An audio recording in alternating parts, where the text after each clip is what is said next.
Hi అండి, నమస్తే. Welcome to గృహలక్ష్మి ఇంటి వంటలు.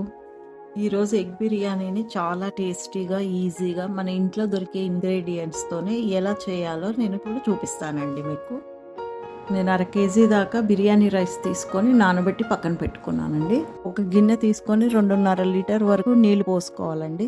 అందులో అన్ని biryani ingredients, salt, 1 table spoon oil వేసుకోవాలండి. ఆయిల్ వేసుకోవడం వల్ల రైస్ ఒకదానికొకటి అంటుకోకుండా బాగా పలుకుగా వస్తుంది.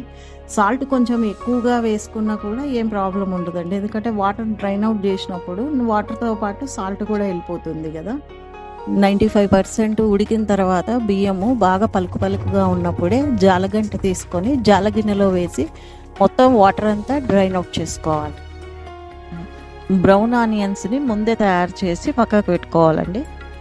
బిర్యానీని ఎప్పుడు కూడా వెడల్పాటి గిన్నె తీసుకుంటే బాగా వస్తుందండి దమ్ చేయడానికి. ఇందులో 2 టేబుల్ స్పూన్ల ఆయిల్, 1 టేబుల్ స్పూను నెయ్యి వేసుకున్నానండి. ఇందులో బిర్యానీ ఇంగ్రీడియంట్స్, చెక్క, లవంగం, ఇలాచి, బిర్యానీ ఆకు ఇవన్నీ వేసాను. ఆనియన్స్ 1 కప్పు ఆనియన్స్ వేసాను. పచ్చిమిర్చి 3 తరిగి వేసానండి. తర్వాత అల్లం వెల్లుల్లి పేస్ట్ కూడా వేసాను. అల్లం వెల్లుల్లి పేస్ట్ కొంచెం ఎక్కువగా అయినా కూడా ఏమి కాదండి, నేను ఇది ఇంట్లో చేసుకున్నదే కాబట్టి మంచి స్మెల్ వస్తుంది. ఇంట్లో చేసుకున్నది చాలా బాగుంటుందండి. జీడిపప్పు కూడా 50 గ్రాములు తీసుకున్నాను. నేను ఫుడ్ కలర్స్ అవి ఏమి యాడ్ చేయడం లేదు కాబట్టి పసుపు కూడా 1 టేబుల్ స్పూన్ వేసుకున్నానండి. సాల్ట్ నేను 2 టేబుల్ స్పూన్లు వేసాను. మన రుచికి సరిపడా వేసుకోవచ్చు.